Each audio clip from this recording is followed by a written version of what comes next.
نحمده ونصلي ونسلم على رسوله الكريم اما بعد فاعوذ بالله من الشیطان الرجیم بسم اللہ الرحمن الرحیم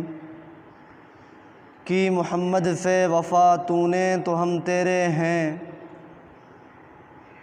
کی محمد سے وفا تو نے تو ہم تیرے ہیں، یہ جہاں چیز ہے کیا لوح و قلم تیرے ہیں۔ میرے واجب الاحترام معزز سامعین، السلام علیکم ورحمۃ اللہ وبرکاتہ۔ آج میں آپ حضرات کے سامنے تحفظ ختم نبوت عہد صدیقی سے عصر حاضر تک کی تاریخ بیان کروں گا۔ اللہ رب العزت سے دعا ہے کہ اللہ رب العزت مجھے حق سچ بیان کرنے کی توفیق عطا فرمائے اور ہم سب کو اسے سمجھنے اور اس پہ عمل کرنے کی توفیق عطا فرمائے۔ سامعین محترم، آپ صلی اللہ علیہ وسلم کی ختم نبوت میں امت مسلمہ کی وحدت کا راز مضمر ہے، اس لیے اس مسئلے میں 1400 سال سے کبھی بھی امت دو رائے کا شکار نہیں ہوئی، بلکہ جس وقت کسی شخص نے اس مسئلہ کے خلاف رائے دی، امت نے اسے سرطان کی طرح اپنے جسم سے علیحدہ کر دیا۔ ختم نبوت کا تحفظ یا بالفاظ دیگر منکرین ختم نبوت کا استحصال دین کا ایک اہم ہی حصہ ہے۔ دین کی نعمت کا اتمام حضرت صلی اللہ علیہ وسلم کی ذات اقدس پر ہوا، اس لیے دین کے اس شعبہ کو بھی اللہ رب العزت نے خود حضرت صلی اللہ علیہ وسلم سے وابستہ فرما دیا، اور سب سے پہلے خود حضرت صلی اللہ علیہ وسلم نے اپنے زمانہ میں پیدا ہونے والے جھوٹے مدعیان نبوت کے استحصال کر کے امت مسلمہ کو اپنے عمل مبارک سے کام کرنے کا عملی نمونہ پیش فرما دیا۔ میرے عزیز دوستو، مدعی نبوت اسود عنسی کے استحصال کے لیے رحمت دو عالم صلی اللہ علیہ وسلم نے حضرت فیروز دہلوی رضی اللہ تعالی عنہ کو اور طلحہ اسدی کے مقابلے میں جہاد کی غرض سے حضرت زرار بن ازور رضی اللہ تعالی عنہ کو روانہ فرمایا، اور یہ امت کے لیے خود حضرت صلی اللہ علیہ وسلم کا عملی سبق ہے۔ امت کے لیے خیر و برکت اور فلاح دارین اس سے وابستہ ہے کہ ختم نبوت کے عقیدہ کا جان جوکھوں میں ڈال کر تحفظ کرے اور منکرین ختم نبوت کو ان کے انجام تک پہنچائے۔ امت نے حضرت صلی اللہ علیہ وسلم کے اس مبارک عمل کو اپنے لیے ایسے طور پر مشعل راہ بنایا کہ خیر القرون کے زمانے سے لے کر آج تک ایک لمحہ کے لیے بھی امت اس سے غافل نہیں ہوئی۔ طلحہ اسدی نے اپنے ایک قاصد عمزاد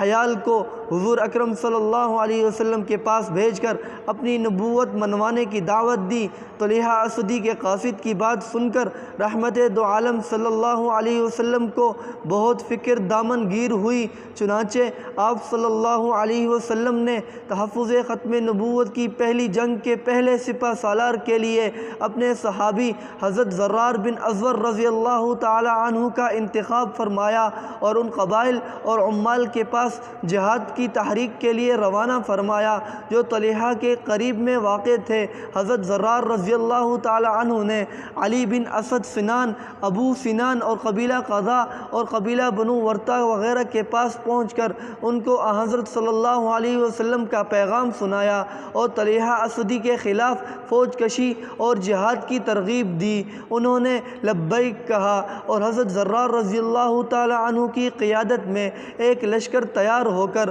واردات کے مقام پر پڑاؤ کیا۔ دشمن کو پتہ چلا، انہوں نے حملہ کیا، جنگ شروع ہوئی۔ لشکر اسلام اور فوج محمدی نے ان کو ناکو چنے چبوا دیے، مظفر و منصور واپس ہوئے۔ ابھی حضرت زرار رضی اللہ تعالی عنہ مدینہ منورہ کے راستے میں ہی تھے کہ حضرت صلی اللہ علیہ وسلم کا وصال مبارک ہو گیا۔ میرے عزیز دوستو، عہد صدیقی رضی اللہ تعالی عنہ میں تحفظ ختم نبوت کی پہلی جنگ، حضرت سیدنا صدیق اکبر رضی اللہ تعالی عنہ کے عہد خلافت میں ختم نبوت کی تحفظ کی پہلی جنگ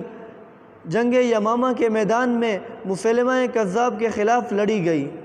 اس جنگ میں سب سے پہلے حضرت اکرمہ رضی اللہ تعالی عنہ، پھر حضرت شرحبیل بن حسنہ رضی اللہ تعالی عنہ اور آخر میں حضرت خالد بن ولید رضی اللہ تعالی عنہ نے مسلمانوں کے لشکر کی کمان فرمائی۔ اس پہلے معرکہ ختم نبوت میں 1200 صحابہ کرام رضوان اللہ تعالی علیہم اجمعین اور تابعین رحمۃ اللہ علیہم اجمعین شہید ہوئے، جن میں 700 قرآن مجید کے حافظ اور قاری تھے اور بہت سے صحابہ رضوان اللہ تعالی علیہم اجمعین بدریین تھے۔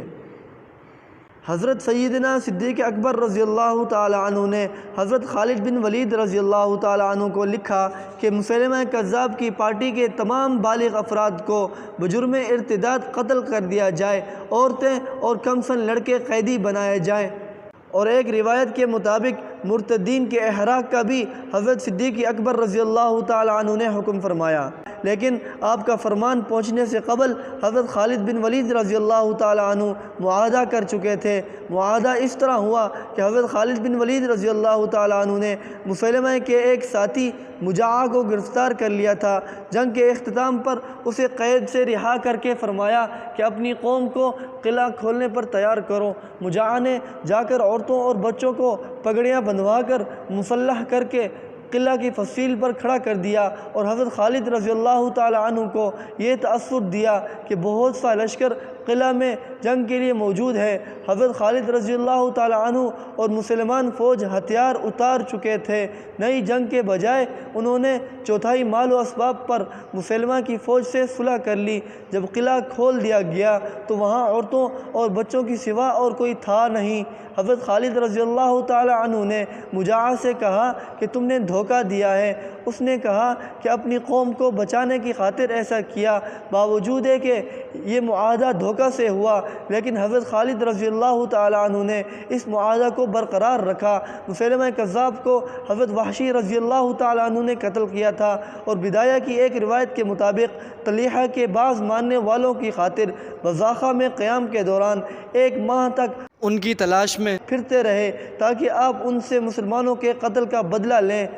جن کو انہوں نے اپنے ارتداد کے زمانے میں اپنے درمیان رہتے ہوئے قتل کر دیا تھا۔ ان میں سے بعض طلیحی مرتدین کو حضرت خالد رضی اللہ تعالی عنہ نے آگ میں جلا دیا، اور بعض کو پتھروں سے کچل دیا، اور بعض کو پہاڑوں کی چوٹیوں سے نیچے گرا دیا۔ یہ سب کچھ آپ نے اس لیے کیا تاکہ مرتدین عرب کے حالات سننے والا ان سے عبرت حاصل کریں۔ اسلام کی 1400 سال کی تاریخ گواہ ہے کہ باقی تمام فتنوں سے مباحثہ، مجادلہ، مناظرہ اور مباہلہ وغیرہ ہوئے، لیکن جھوٹے نبیوں سے تو گفتگو کی بھی شریعت نے اجازت نہیں دی۔ اور فصول عمادی میں کلمات کفر شمار کرتے ہوئے لکھا ہے کہ اگر کوئی شخص کہے کہ میں اللہ کا رسول ہوں، یا فارسی زبان میں کہے بم پیغمبرم اور مراد یہ ہو کہ میں پیغام لے جاتا ہوں، تو کافر ہو جائے گا۔ اور جب اس نے یہ بات کہی اور کسی شخص نے اس سے معجزہ طلب کیا تو بعض کے نزدیک یہ طالب معجزہ بھی کافر ہو جائے گا، لیکن متأخرین نے فرمایا ہے کہ اگر طالب معجزہ کی نیت طلب معجزہ سے محض اس کی رسوائی اور اظہار عجز ہو تو کافر نہ ہوگا۔ اور امام عبد الرشید بخاری رحمۃ اللہ علیہ فرماتے ہیں کہ اگر کسی شخص نے نبوت کا دعویٰ کیا اور دوسرے نے اس سے معجزہ طلب کیا تو بعض فقہا کے نزدیک یہ طالب معجزہ بھی مطلقاً کافر ہو جائے گا، اور بعض نے یہ تفصیل فرمائی ہے کہ اگر اس نے اظہار عجز اور رسوائی کے لیے معجزہ طلب کیا تھا تو پھر کافر نہ ہوگا۔ وآخر دعوانا ان الحمدللہ رب العالمین۔